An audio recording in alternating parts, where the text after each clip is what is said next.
everyone, Stephanie Denman here from the Denman Homestead, and today I'm in the kitchen. It's been a long time since I've done a video about cooking or what we're doing. And last night I made some awesome brownies for the kids, some homemade brownies, and I thought I should probably bring you guys back into the kitchen. I'm not making homemade brownies this morning. What I'm making is homemade Pop-Tarts, and the reason why I'm going to make them is because I was doing some sourdough. I was feeding my sourdough starter, and I was discarding some and feeding some. And if you don't know, I have a whole video series on making your own sourdough discard or sourdough starter, and therefore you can have sourdough discard stuff, food that you don't have to throw away your discard. You can actually bake with it. But today I'm going to be using my discard because I've already fed it with another one. Like, I'm using a shaker, like one of those like protein drink shakers for my discard or my sourdough. Anyway, so join me this morning as I make some homemade Pop-Tarts for my kids using the discard. So what it means to use discard is that I'm not actually feeding this sourdough. It's not an active, bubbly, blooming yeast ready to make bread. It's after the yeast and everything has processed and ate all the sugars and it's back down to baseline. Instead of throwing this away or feeding it and creating another active starter, I can bake with this. So let's get to it. My kids love Pop-Tarts, and I grew up on Pop-Tarts as well. My favorites were the brown cinnamon and sugar ones. I think those are a classic. Now they have all crazy sorts of different flavors in the store. But if you look on the box, and listen, I still buy them every once in a while as a sweet treat, so I'm not saying we don't buy them here. But they do have some crazy long ingredient lists. This is not a crazy long ingredient list. It's very stuff in your pantry already other than the sourdough discard. But yeah, let's make some using this. All right, so I've got my little recipe card here, and actually let me just, I don't know if you can see that, but that way if you want to pause it, hopefully, whatever. But I'm gonna read it off for you anyway while we do it. So I got my little recipe card that I saved, and you're gonna want to make this crust, the crust of the Pop-Tarts, ahead of time because the dough needs to chill for about an hour. So it can chill up to 24 hours, but minimum, the best is an hour to chill the dough. So let's get this started first, and then we can move on to the fillings and the glaze in a second. Okay, so I've got a medium bowl here, and it's cleaned out. All right, so we're gonna need two, and this, by the way, this is gonna make 8 Pop-Tarts. You can cut this recipe in half to make 4, but I'm gonna make 8 because I've got 3 kids and they won't last the day. Let's start with 2 cups of all-purpose flour.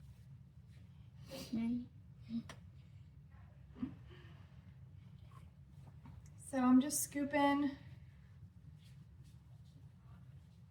lightly scooping. I'm not sifting it, but I'm just getting my spoon and I'm kind of lightly scooping my flour into my measuring cup so it's not packed down. So I've got 1, 2. Okay. Now we're gonna combine our flour, sugar, and salt first. So the dry ingredients, we're gonna do those first. So we're gonna need a teaspoon of fine sea salt, which I've, for recording purposes, pre-measured out some of the ingredients. So this is a teaspoon fine sea salt, 4 tablespoons of granulated sugar. We're gonna mix this all together. Yeah, so Laura just took her rabbit Lola on a walk with her little harness and everything.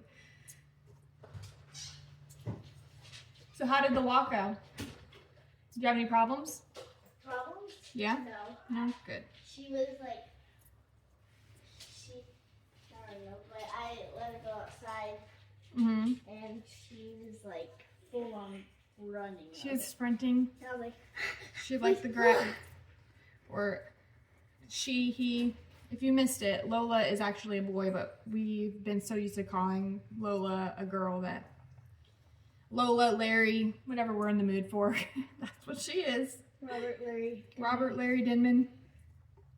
All right, so I've mixed my dry ingredients up. Okay, now we need 2 sticks of cold butter. So what I've done is while I've actually gotten all the ingredients together, I stuck 2 sticks of butter in the freezer. You don't want it actually frozen, you just want it really cold. Because the secret to a good crust, like pie crust or anything, is to have really cold ingredients. Cold butter, cold water, cold milk, cold whatever it is, you want it to stay cold because it really helps it to retain that moisture and it doesn't melt all the oils into your dough, making it really kind of dense.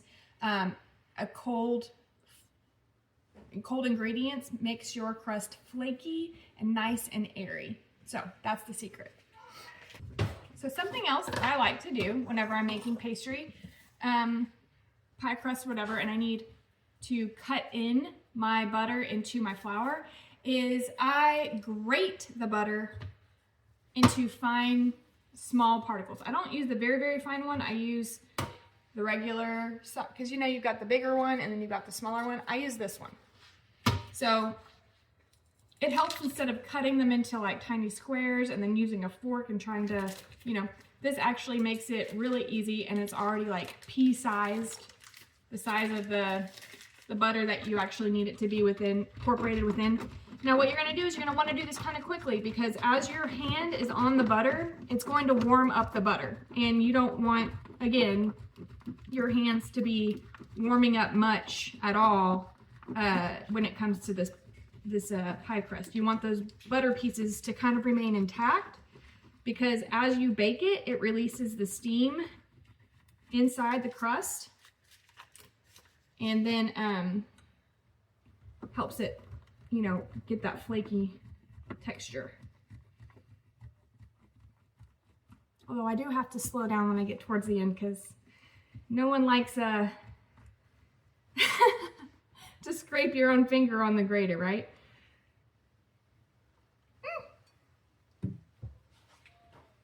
All right, so this butter is going in. Okay, so now that I've got my butter in here, I have a pastry cutter, and this is what I'm going to use to combine the butter and the flour. Now, if you don't have one of these, you can use a fork, just whatever you can use to cut this butter into the flour.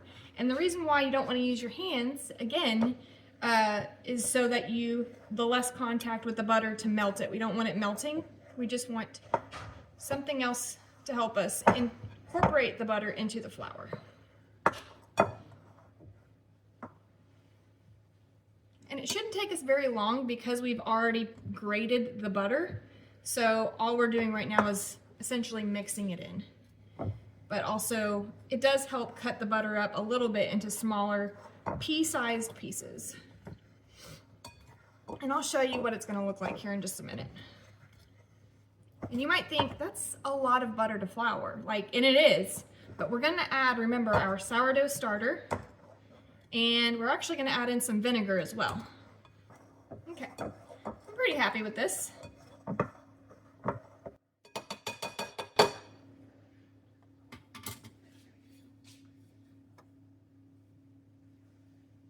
So that's what it looks like. All right, now we're going to add in our sourdough discard and our vinegar into this mix. And then we are going to mix it by hand just until it's incorporated and forms a ball, like a dough ball. If it's too dry, you can add like a cold teaspoon of water at a time until it kind of cohesively comes together into a dough. Okay, so we need, let's see, how much? 1 cup. 1 cup of sourdough discard. So I'm going to just set this cup here. Try not to make a mess. This is a really good way to use your discard, because you're going to use a lot of it and it's not going to go to waste in the trash can. Pour that over. Actually going to use because the discard is kind of thick, so I want to make sure I get an accurate measurement and scrape the sides of this to get it all out.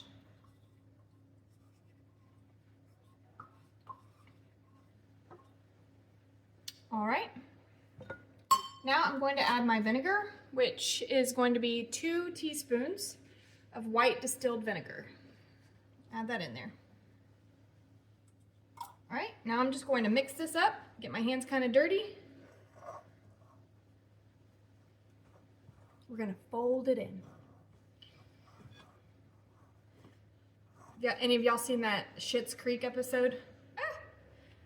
Or if you've not seen Schitt's Creek at all, you won't understand what I'm talking about, but it was a sitcom that was on for a while. It's not on anymore. Anyway, the mother and son were trying to fold in. They were reading a recipe and it said, just fold it in. Just fold it in. What does fold in mean? It was hilarious. I feel like I might need a little bit of cold water because it's still pretty crumbly. Like a touch of cold water. Because it is coming together, but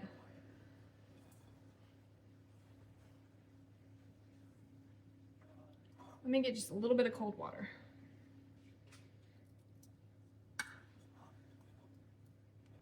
Starting to come together.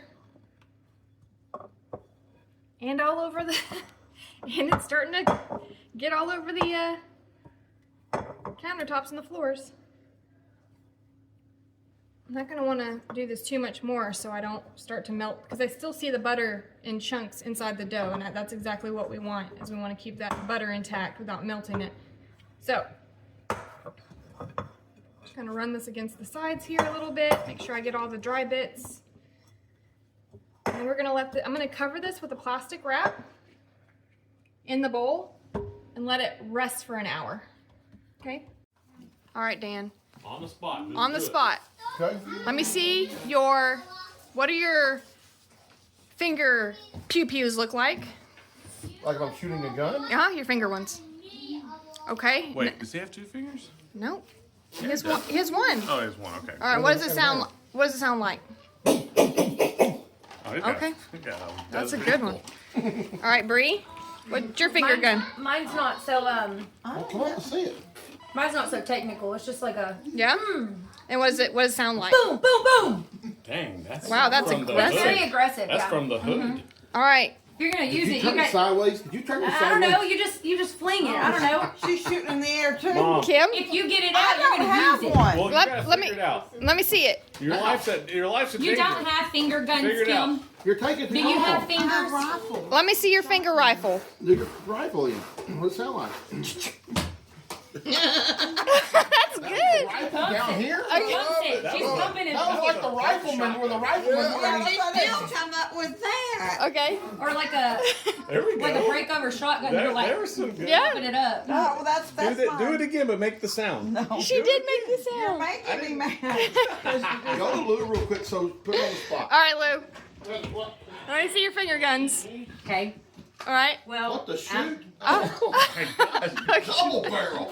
Double barrel pistol. She's bracing it. Okay, that's a Double good barrel one. pistol sounds like a pea shooter. Pop. All right. A pea shooter. I'm a little bit older. Yeah. I went from pistols to shotgun. Oh, okay. Yeah. Let's. You know. Yeah. Shoot it, Dad. Now you gotta shoot it. What's it sound like? I don't aim. I just point and let her go. Okay. What? And I, How's it sound? choo, choo, choo.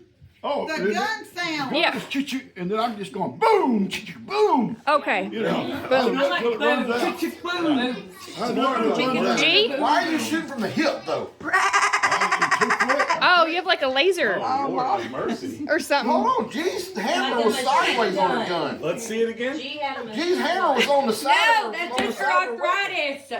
That her thumb won't go up. Oh, that's for arthritis. Oh. Her I'm gun sorry. is custom. She wasn't trying to. Her thumb won't go I just wanted to hear the sound again. Those are really good. But ask him. Hey, Levi. Lord have mercy. Let me see your. Do like this, like a gun. Let me see your gun. Let me see. Levi, do a gun sound. Do it again.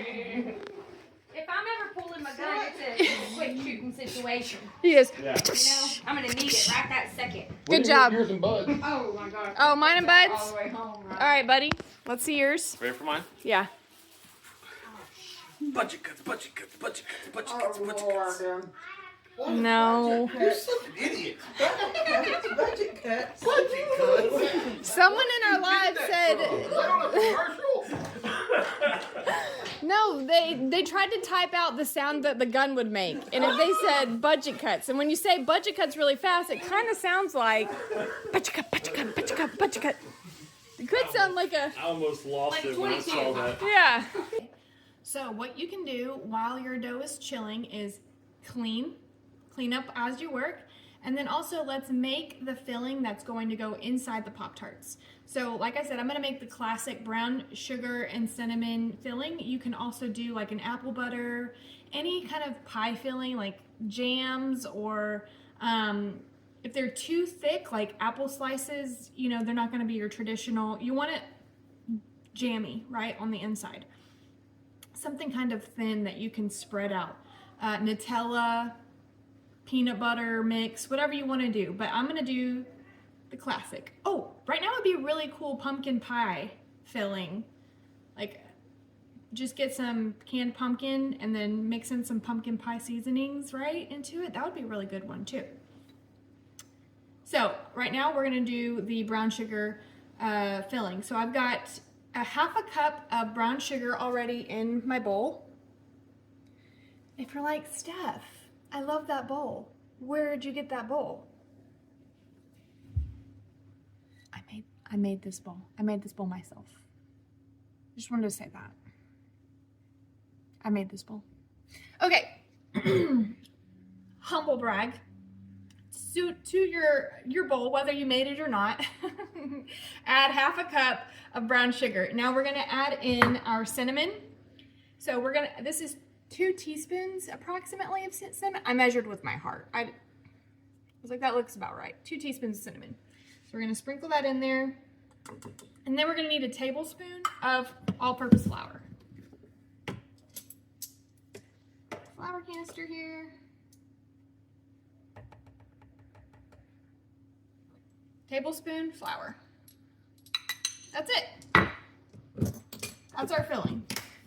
So now we're gonna take a fork, probably easier with a fork, and just mix this all together.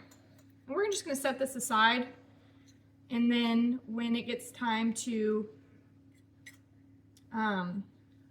put this in our little dough, our dough sheets, we'll put about a tablespoon or 2, tablespoon and a half, whatever looks good to you, in each one. You just don't want any large like pieces of flour, or want to make sure that no one gets a huge bite of cinnamon in their one. So I'm just kind of breaking this up and mixing it like this. And that looks good to me. So I'll just set this aside, and it'll be ready to go whenever we're ready to roll out the sheets of dough. Okay, and we're back. It's actually been a couple hours longer than I would have thought it would have been, but I had to go get Kaden from a friend's house, and then I was grilling burgers for lunch. So now, back at it. Okay, so we've got our dough here, and what I'm gonna do is, you can do this on a lightly floured surface, or if you have parchment paper, you can do it on parchment paper. But I'm gonna roll this out. It's probably gonna take me a minute because mine is pretty stiff. I actually put this in the freezer for a little bit and then the fridge, just because I thought I was gonna be able to cool this down quickly so that I could make this video quicker. But I ended up taking my time. So I'm gonna roll this out, and I'm gonna actually roll it out pretty thin, like 1/8 of an inch, 1/4 of an inch thick. Right now it's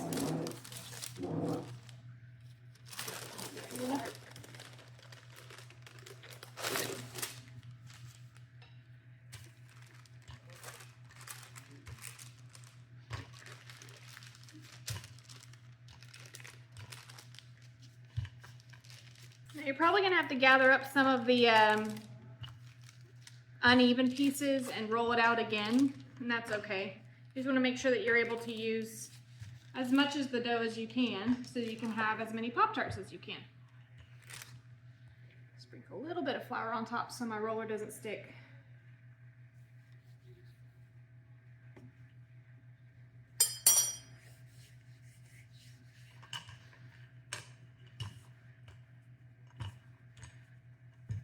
Now,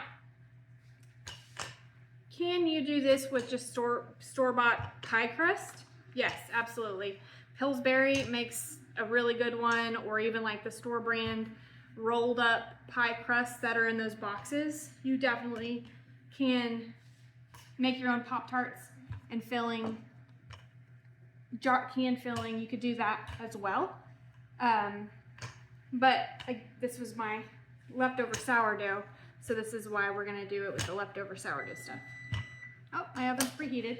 It's a weird shape, but like I said, we're gonna cut them into strips, and then we will kind of reform the dough that was on the edges.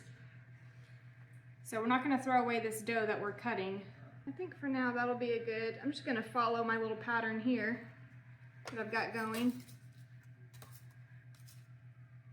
Using this little cutting tool that I have for my bread to make some straight lines. So you can use a knife if you'd like.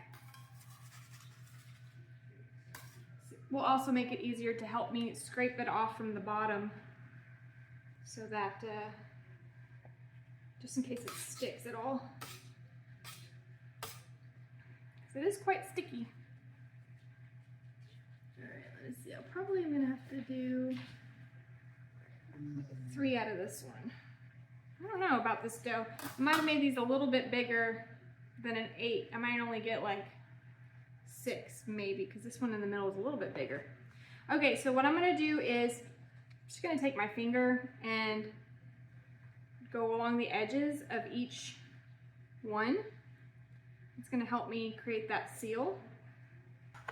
Okay, so I'm gonna take my brown sugar mixture and I'm gonna eyeball it, but like a tablespoon to a tablespoon and a half. And I'm just gonna set it kind of in the middle here. Trying to stay within the boundaries of my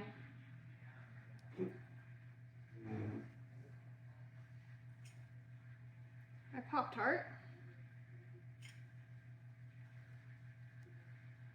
Stopping about halfway through. That way we have room to fold it over.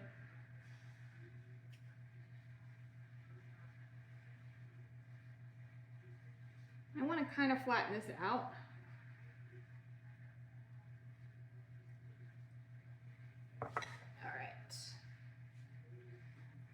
Okay, and hopefully these don't stick too bad to my countertop because they are starting to warm up. The dough is starting to warm up a bit.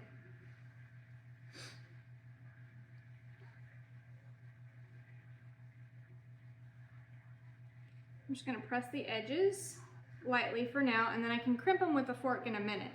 But right now I'm just going to help with my little tool here. Get these folded up.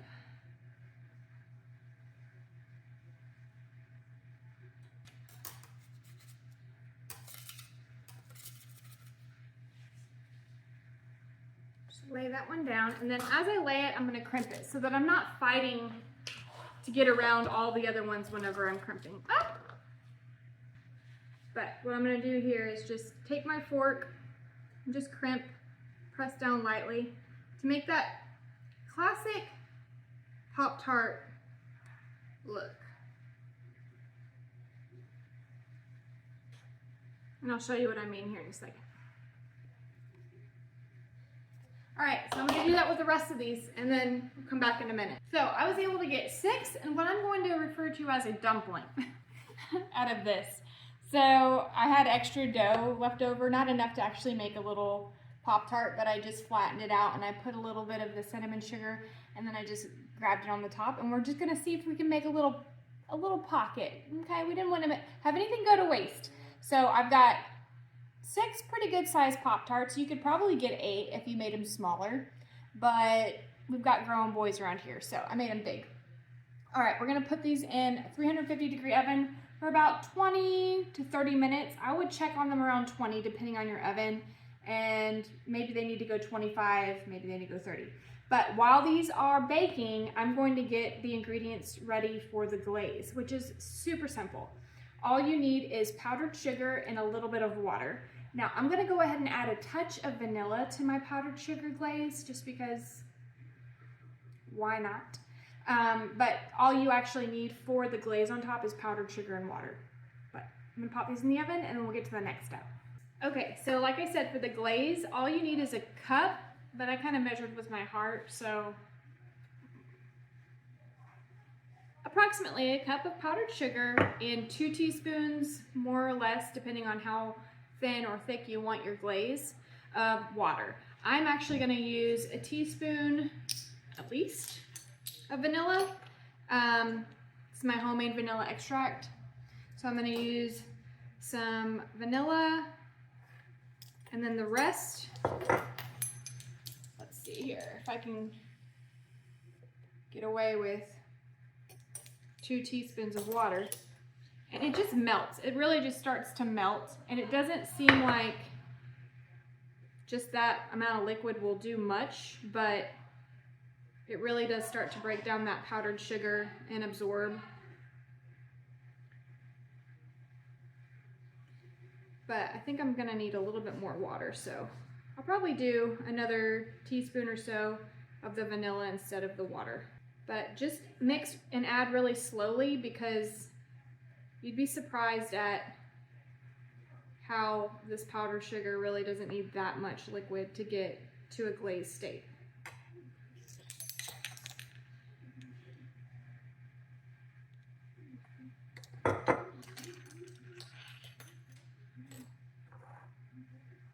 Just keep in mind, whenever they come out and you put your frosting on or your glaze on, it's gonna heat up. I mean, you can let your Pop-Tart sit for a little bit and cool off. I recommend it. I don't know how long your family will allow them to sit and cool off, but you can let them cool completely, but I kind of prefer a warm Pop-Tart. You know, like toasted. So, you can let the Pop-Tart sit for a little bit and then glaze them. That way your glaze doesn't just run right completely off. But a thicker glaze will help to, so it's not so runny, right? So I like this consistency. It's almost like a cream cheese frosting, like you would see in the containers of,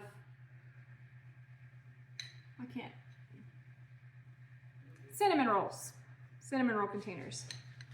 So that's what we're looking for. It's not super runny, so I'm gonna set this aside. I've got about 10 more minutes on my Pop-Tarts. Once they come out, we get to see what they look like. Oh man, check those out. I'm going to just transfer these to the cooling rack because I don't want my glaze to just, again, melt all off. This one's a really big one. Probably could have made more of these like smaller ones, but Caden's gonna love that one, I can guarantee you. Caden's actually at work right now, poor thing, so we'll save that big one for him. But these are nice and toasty and golden brown. And they smell really good. And my little dumpling here. So cute. Okay, so I'm just gonna let these cool off for a little bit and then I will glaze these and then we'll do a taste test for you guys. So fingers crossed that the kids love them, but I'm pretty sure they're going to because you can't go wrong with Pop-Tarts. All right, so they've cooled down a little bit. They're still a little warm to the touch, but I do want this pretty thick glaze to have an opportunity to spread a little bit. So I'm gonna try to get maybe like sweet spot area in here. But if it does run off too much, we just reglaze. We just add a little bit more glaze. How about that? All right, so I'm just putting like a little bit of a dollop, maybe like a tablespoon worth on top. Probably a little less, maybe a little bit more on the bigger ones. You get what I'm saying, right? A little less on the smaller, a little more on the bigger.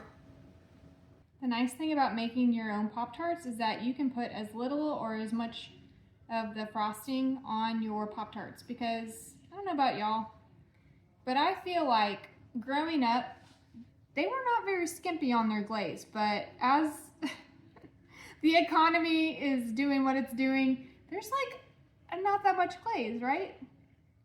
Not very much frosting. Probably has to do it with also like the status of our children's health, which I get it. But there's just some times where I felt like I was getting robbed. I was like, oh man, come on. You can do a little bit better than that. Okay. Homemade Pop-Tarts. They look pretty good, right? I think so. What does it look like to you? Pop-Tart with frosting on it? Yeah. Is that really what it is? Yeah, I made homemade Pop-Tarts. No way, bro. What is that? I was a little dumpling one. Okay. All right, we What's in it? gotta do it as a 2-minute warning. What is it? What's in it? You know, it's like the cinnamon sugar ones that we buy. The cinnamon sugar Pop-Tarts. I think so. Yeah. This looks delicious. So I want to try one. I'm gonna break it in half and try it. Try a little one. All right, let's see. Got the filling. Here we'll. Cinnamon sugar? Mm-hmm. Okay, cheers. Cheers. Okay.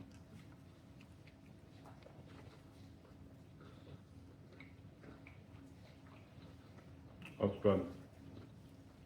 Not bad. Not bad. Not bad. Not bad. Almost tastes like a candy pecan. Candy pecan. Mm-hmm. Yeah. That's delicious. Good job, baby. Thank you, babe. Okay. Well, I made it with my sourdough discard. Nice.